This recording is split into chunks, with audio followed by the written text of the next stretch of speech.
Hello everybody, and hope you're having a freezing Sunday. This is just a quick chat about the Firearm Amnesty that's still running until end of January 2021, beginning February 2021, the 6-month amnesty, and some pretty serious public safety and national security concerns about this that just have not been addressed at all in the media. From what I've seen, it hasn't really been spoken about. I've written articles, I've done videos on these things, but people don't seem to it doesn't seem to penetrate through the either of our times and getting any attention, and they are quite serious, and I'll explain to you why. So presently we're sitting with between 500,000 and 700,000 people with expired firearm licenses. It could at this stage be well over 1 million, and they cannot renew their licenses. It is impossible for them to do it. The system doesn't allow for it. The moment that their firearm licenses expired, those licenses terminated. So they are in essence in unlawful possession of guns and ammo that carries a potential 15-year prison sentence. In order to unfuck the situation, the cops have now given a 6-month amnesty, which means in 6 months they need to process probably well over 1 million firearms, possibly less. And the last figure I saw, it was 60 million rounds of ammunition. That probably doubled by now.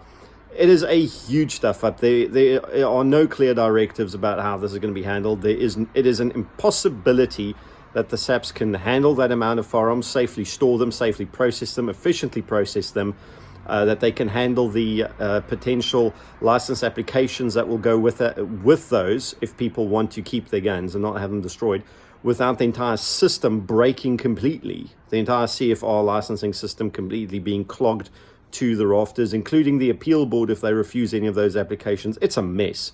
It's a complete mess. And because it's so bloody messy, the situation has now deteriorated to a point where if even a small fraction of those guns go missing, like it did after the 2010 amnesty, when Colonel Chris Princeton and his criminal associates in the SAPs, and let's be honest, it's not as if the SAPs has gotten less infiltrated by criminals since a decade ago. In fact, matters have gotten extensively worse, according to all reports available in the public domain. If only a small fraction of those guns go missing, you're looking at thousands upon thousands of guns and tens of thousands, if not hundreds of thousands of rounds of ammunition that will now find their way into criminal hands, which were previously safe and sound in the hands of civilians.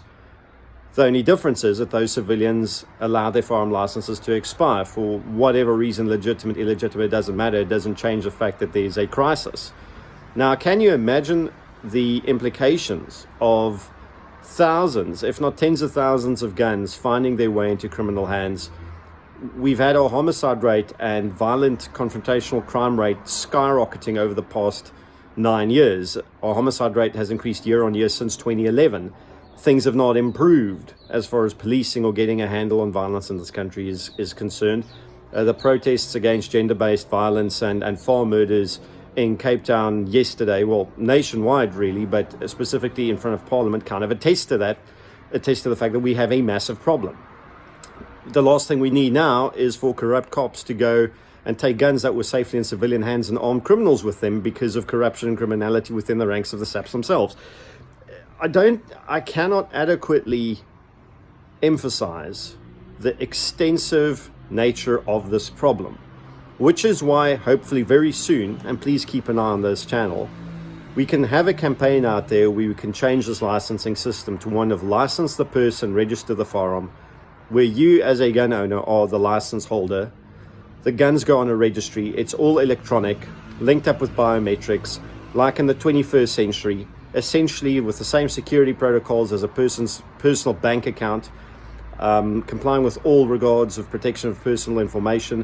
This is the system we need. It's the system we don't have, because the SAPs are a bunch of Luddites, the ministers are a bunch of Luddites, and it's not in their interest, clearly, to have a working system of firearm registration in this country for whatever fucking reasons. They would rather try and ban self-defense guns in the 7th most homicidal nation on earth than try and address the shortcomings within the system as it exists, which is why we need to take this campaign forward as loudly and as broadly and widely as possible. And I hope to see all of you guys on board. Thank you for watching. You're awesome. Thank you to everyone that has supported this channel with buying our merchandise, paying on the Zapper and giving us super chats. You guys are awesome. And girls, love you long time. Stay safe. Talk to you soon.